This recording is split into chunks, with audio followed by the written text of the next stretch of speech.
तो वो तो थाने स्तर से कार्रवाई होगी ना, सीएम हेल्पलाइन से ना हो पाएगी ना। आप सीएम हेल्पलाइन से बोल रहे हैं या अपना पर्सनल मोबाइल से बोल रहे हैं आप? हम अपने पर्सनल मोबाइल से बोल रहे हैं, आपके मोबाइल में लगाए पर्सनल।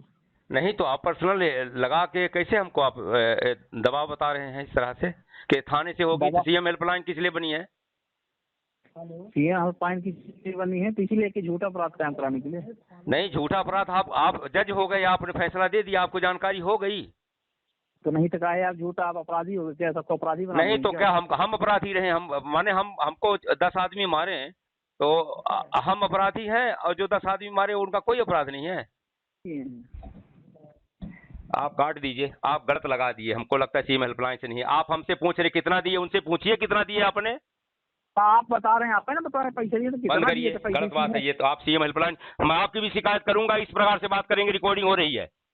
नहीं बढ़िया है, आप शिकायत कर दीजिए ना, कोई दिक्कत नहीं है। तो आप कैसे इस प्रकार से बात कर रहे हैं? इस प्रकार से अगर आपको बैठा रखा है तो इस प्रकार से बात करने के लिए बैठा रखा है। जिन पर जनता की सुरक्षा का जिम्मा है, इन दिनों वे खुद ही भय और आतंक का पर्याय बन गए हैं। ये हम नहीं, बहुगंज जिले के लोग कह रहे हैं। ताजा मामला है नईगढ़ी थाना क्षेत्र के चंदेह गांव के निवासी लालमणि शर्मा का, जिन्होंने मारपीट का शिकार होने के बाद न्याय की आस में नईगढ़ी थाने का दरवाजा खटखटाया, लेकिन यहां से न्याय नहीं बल्कि धमकी मिली, वो भी थाने में पदस्थ आरक्षक से। पीड़ित ने जब थाने की निष्क्रियता से तंग आकर सीएम हेल्पलाइन का सहारा लिया तो पुलिसकर्मी अविनाश पांडे ने खुद को हेल्पलाइन का कर्मचारी बताकर फोन किया और शिकायत वापस लेने का दबाव बनाने लगा। जब पहचान उजागर हुई तो पुलिसिया रौब दिखाते हुए पीड़ित को आरोपी कह दिया। कानून कहता है कि जब तक न्यायालय फैसला न दे कोई दोषी नहीं होता, लेकिन नईगढ़ी थाने में लगता है कानून की किताबें धूल फांक रही हैं और आरक्षक अपनी मर्जी से न्यायाधीश की भूमिका में उतर आए हैं। यह पहली बार नहीं है जब अविनाश पांडे पर गंभीर आरोप लगे हों, लेकिन सवाल यह है, क्या नईगढ़ी थाने में कुछ पुलिसकर्मियों के लिए नियम कानून महज दिखावा बनकर रह गया है? क्या यहाँ शिकायत करो और धमकी पाओ का नया ट्रेंड चल रहा है? पीड़ित लालमणि शर्मा ने अब एसपी कार्यालय पहुंचकर न्याय की गुहार लगाई है, क्योंकि संपूर्ण बात की ऑडियो रिकॉर्डिंग फरियादी के पास मौजूद है। अब सवाल यह है कि क्या इस बार भी पुलिसिया हनक इंसाफ पर भारी पड़ेगी? हेलो, लालमणि शर्मा जी से बात हो रही है? हाँ जी, लालमणि शर्मा जी। और बताओ। हाँ हाँ सीएम हेल्पलाइन सेंटर से बोल रहा हूँ जी, सीएम हेल्पलाइन से ऑनलाइन सेंटर से बोल रहा हूँ। आपकी शिकायत? हाँ हाँ सीएम हेल्पलाइन से, जी जी जी जी, हाँ बोलिए। अभी तक आपका थाने से निराकरण नहीं हुआ क्या? नहीं हुआ श्रीमान, और काफी दिन हो गया, हम रोज इंतजार करते हैं, पर लगाते नहीं रोज रोज, क्योंकि अभी ये सब चीज क्या बताऊं, जब एक बार इन लोगों ने निरस्त करा दिया तो दोबारा क्या कहूं, कैसे करके करा देते हैं लोग, क्योंकि वर्चस्व इनका है, कहीं ना कहीं से कुछ न कुछ झूठा सच बना करके बना देते हैं। अभी तक नहीं हुआ। क्या बना देते हैं? झूठा सच कुछ बात बना करके ही तो निरस्त करवाते हैं, ऐसे तो निरस्त तो हो नहीं सकता। कोई सीएम हेल्पलाइन करे और निरस्त हो जाए और आवेदक को पता ही न रहे। सीएम हेल्पलाइन किस संबंध की है आप? सीएम हेल्पलाइन में संबंध नहीं लिखा हुआ है। इसमें तो संबंध लिखा है कि आपके ऊपर मुकदमा कायम है। हमारे? हाँ तो वही तो, हमारे उन्होंने झूठ लगा रखा है और हमारा कुछ सुना ही नहीं जा रहा है। हमने भी तो कुछ लिखवा करके इसी हेल्पलाइन में बताया होगा। तो वो तो थाने स्तर से कार्रवाई होगी ना, सीएम हेल्पलाइन से ना हो पाएगी ना। आप सीएम हेल्पलाइन से बोल रहे हैं या अपना पर्सनल मोबाइल से बोल रहे हैं आप? हम अपने पर्सनल मोबाइल से बोल रहे हैं, आपके मोबाइल में लगाए पर्सनल। नहीं तो आप पर्सनल लगा के कैसे हमको आप दबाव बता रहे हैं इस तरह से कि थाने से होगी? तो सीएम हेल्पलाइन किस लिए बनी है?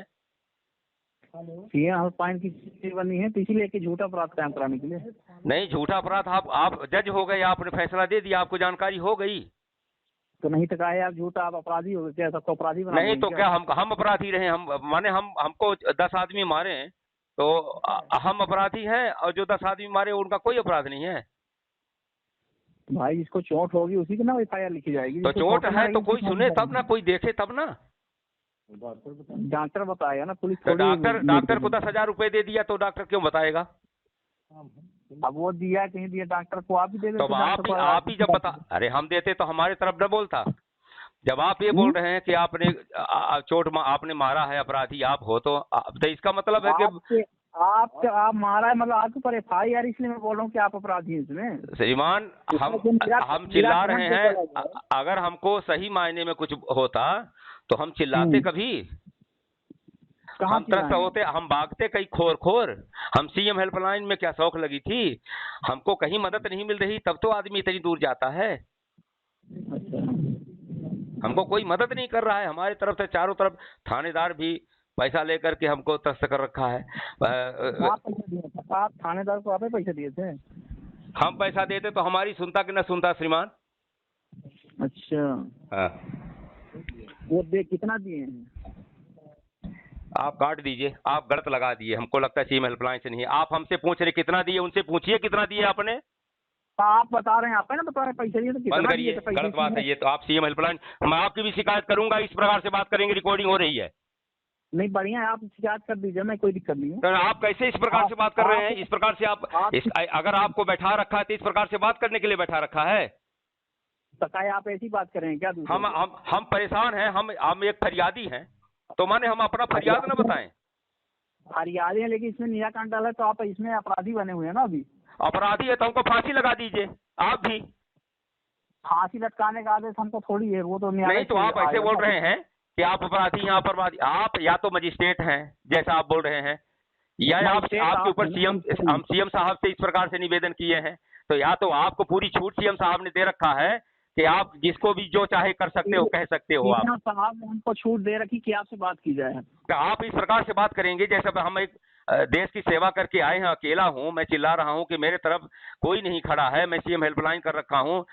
थाने में भी उन्होंने पैसा दे करके फर्जी मुकदमा करवाया, डॉक्टर को MLC झूठा बनवाया, और इस पर हम जाके SP को भी निवेदन किए, DIG को भी निवेदन किए, कोई सुन नहीं रहा है। DIG साहब ने जांच के लिए लिखा, डॉक्टर की लिखा हुआ कोई झूठ बोल नहीं सकता। उन्होंने बताया भी कि एक बार डॉक्टर लिख दिया तो आप परेशान न हो, कोई नहीं सुनने वाला है। अच्छा, उन्होंने खुद बोला। और SP मैडम हमारे रचना ठाकुर हैं, उन्होंने खुद TI को बोल करके बोला कि ये बताइए 30 तारीख का काम है तो हम 9 तारीख को आपने क्यों मुकदमा दायर किया, क्यों गलत काम किया? वो TI द्विवेदी ने उनके सामने बरबली बोला कि मैडम डॉक्टर कितने को ऐसे रोज रोज MLC बनाते हैं, तो मैं क्या करूं, मेरा तो FIR करना फिर मेरा काम बनता है। और मैं चिल्ला रहा हूं, मैं भी एप्लीकेशन दे रखा हूं, मैं भी चोट खा के बैठा हुआ हूं। मेरे घर के लड़के को सबरी मारा, लड़के का पूरा चोट है, हमारे पास फोटो है, सब कुछ हम ले लेकर घूम रहा हूं, कोई सुनने वाला नहीं है। तो आप कह रहे हैं कि आप आरोपी हैं, आप फरियादी हैं, आपको तो ऐसा होना चाहिए। तब तो होगा, ठीक है, आप करवा दीजिए जब ऐसा है तो। जो इसमें दिया वही ना बोलेंगे, आरोपी हैं तो आरोपी ना बोलेंगे, आप फरियादी थोड़ी बोलेंगे। बंद करिए, ठीक नहीं, अब हम रिपोर्ट और करें दोबारा। रुकिए। मैं लालमणि शर्मा, ग्राम चंदेर, थाना नई गढ़ी, मऊ, मध्य प्रदेश का निवासी हूँ। 7 तारीख को मुझे एक फ़ोन आया जिसमें अर्जुन साकेत करके उसमें है, ट्रू कॉलर में, और जब पता किया तो अविनाश पांडे के रूप में नई गढ़ी थाने में पदस्थ आरक्षक पाया गया। उन्होंने हमको धमकाया, डराया कि 181 मैं हेल्पलाइन CM हेल्पलाइन से बोल रहा हूँ। बार बार पूछे जाने पर कि आप प्राइवेट नंबर से बोल रहे हैं, संदेह के घेरे में थे, क्योंकि मैं भी BSF हूँ तो जानता हूँ। लेकिन उन्होंने अपना सही परिचय न बताते हुए CM हेल्पलाइन का दुरुपयोग करते हुए मुझे डराया, धमकाया कि आपके खिलाफ प्रकरण है और आप अपराधी हैं। क्योंकि मैं अपराधी हूं तो आपसे हेल्पलाइन से इस प्रकार से बात नहीं कर सकते। मैं गुजारिश करता रहा, लेकिन मुझे वो बार बार डराते और धमकाते रहे। जी, जब वो इस प्रकार से बात हमारे से बताया तो मुझे लगा, संदेह लगा। मैं उनसे निवेदन किया कि आप CM हेल्पलाइन में बैठ कर के इस प्रकार बात नहीं कर सकते। ऐसी भाषा CM साहब ने, या आप मजिस्ट्रेट होकर या कोई न्यायिक मूर्ति होकर इस प्रकार हमारे से बात करें। मैं प्रताड़ित हूँ, मैं लाचार हूँ, जिसे मैंने 181 किया है। आप कैसे मुझे ऐसा कह रहे हैं? चूँकि कुछ मोह या ऐसा लगा मुझे, तो मुझे लगा कि ये व्यक्ति सही नहीं है। मैंने कहा काट दीजिए, मैं बात नहीं करूँगा, आप गलत जगह लगा दिए और आप गलत बात कर रहे हैं। फिर भी जब उन्होंने बात को जारी रखा तो मैं उनसे गुहार लगाता रहा कि मैं 181 किया हूँ और आप कहीं ना कहीं एक पक्ष का मदद कर रहे हैं और इस प्रकार हमारे से बात न करिए। मैं निवेदन कर रहा हूँ, मैं परिस्थिति का मारा हूँ, मैं लाचार हूँ, उन दबंग लोगों के बीच में मैं अकेला हूँ और आज मैं BSF बल का सेवा करके, देश की सेवा करके आया हूँ। आज मैं परेशान हूँ, तो आप भी इस प्रकार से परेशान न करिए। सीएम साहब की जो छवि है, जो सीएम की हेल्पलाइन है, उसकी छवि को आप बर्बाद न करिए। मैं ऐसा उन्होंने विनय करता रहा। हाँ बताइए। वो मेरे को बार बार बोल रहा था कि आप अपराधी हैं। मैंने कहा आपको किस प्रकार से पता है कि अब मैं अपराधी हूँ? ये तो न्यायालय में जाकर के सिद्ध होगा कि मैं अपराधी हूँ नहीं हूँ। आप किस प्रकार से बोल रहे हैं? लेकिन वो मुझे बातों में गुमराह कर रहा था और सही मायने में वो बात को स्पष्ट नहीं कर रहा था। क्या मांग है आपकी? मेरी मांग ये है प्रशासन से, शासन से और जो जिम्मेदार लोग हैं जहाँ पर बैठे हुए टीआई साहब से लेकर के ऊपर तक, कि ऐसे भ्रष्ट लोगों को ऐसे थाने में बैठा करके परेशान लोगों को और परेशान करने की प्रक्रिया को बंद करवाएं। ऐसे आदमी को जगह से च्युत करें और उसके कठोर कार्रवाई उसके खिलाफ करें।